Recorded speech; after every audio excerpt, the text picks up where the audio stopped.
All right, let's do it. It's the Wednesday night edition of Weather for Weather Geeks here, right in the middle of June on June 15th, 2016. Got a lot to talk about this evening, so let's get right to it. First things first, of course, it's air you can wear out there this evening. It feels a lot different than just 24 hours ago. Dew points started in the 50s first thing this morning. It was still pretty comfortable, but then by midday and afternoon, dew points kept rising into the 60s. Indeed, that was a warm front that rolled through, and now we're firmly in the warm and humid air mass. Look at these local dew points. Ugh.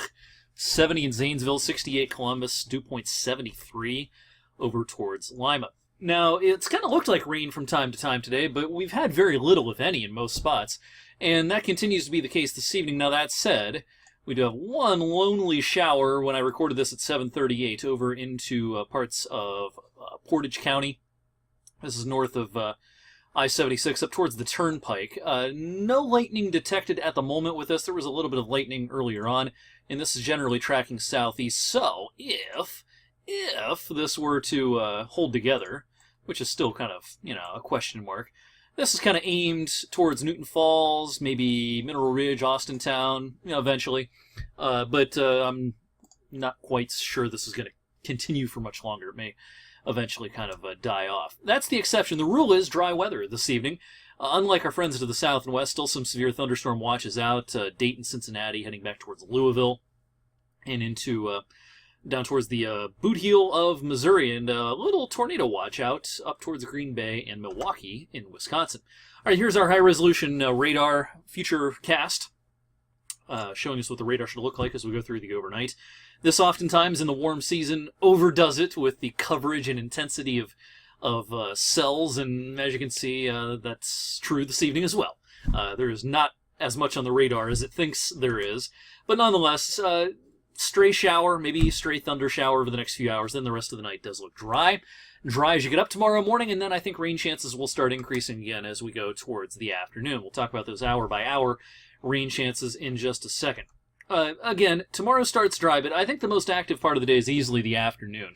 Here we are mid-afternoon, pretty good cluster of showers and storms around at this point, and then some leftover showers, probably not much thunder, but maybe some leftover showers towards sunset into parts of the overnight, and then Friday starts with clouds and muggy conditions, but very quickly the sun comes out, northeast breeze takes over, and boy, does this look like a beautiful summer evening, Friday evening. The sun will be out, and dew points will be dropping. Good night to have dinner outdoors. And speaking of outdoors, if you have plans this weekend, just perfect. I mean, yes, it's going to be warm. With this high-pressure system overhead, though, lots of sunshine, and the humidity will be negligible. Dew points in the 40s and 50s all weekend long. All right, hour by hour, breakdown of the rain chances tomorrow. Generally pretty low to start the day, increasing by midday, and these numbers, noon and 1, I might have to adjust these down to 40. These might be a little too high, but certainly by mid-afternoon, we're looking at pretty good chances for some wet weather with some thunder as well. We could use the rain. Now, I think ultimately a lot of these model rain totals are a little too high. Now, could someone get an inch worth of rain tomorrow? Yeah, that's possible. If you get under a heavy thunderstorm, that's always possible in the warm weather season. The atmosphere is certainly moist. A lot of moisture to wring out.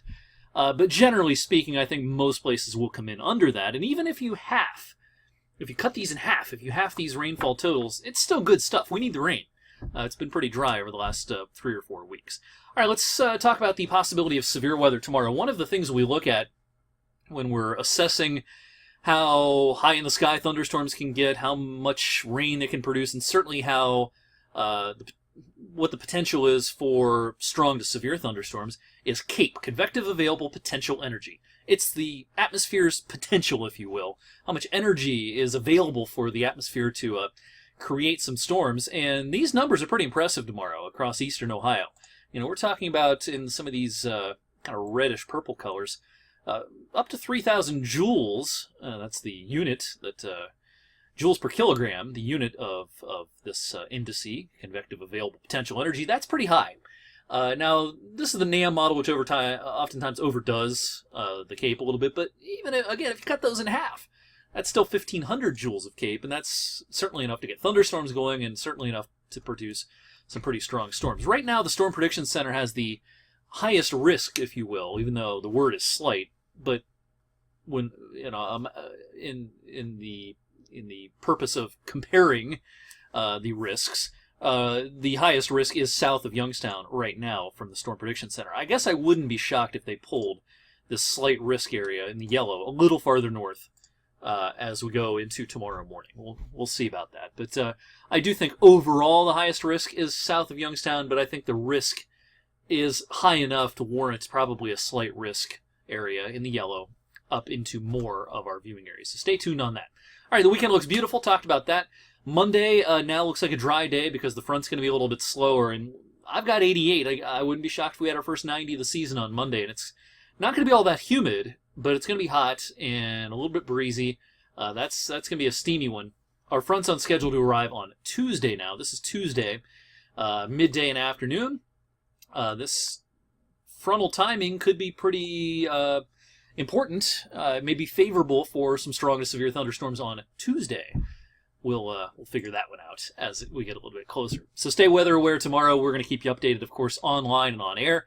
If storms get a little feisty tomorrow afternoon, I'll probably do a Facebook live stream. I've been trying that out. It works pretty well, generally speaking. So we'll see how tomorrow goes. In the meantime, thanks for watching Weather for Weather Geeks. I'll see you tonight on 21 News at 11 o'clock.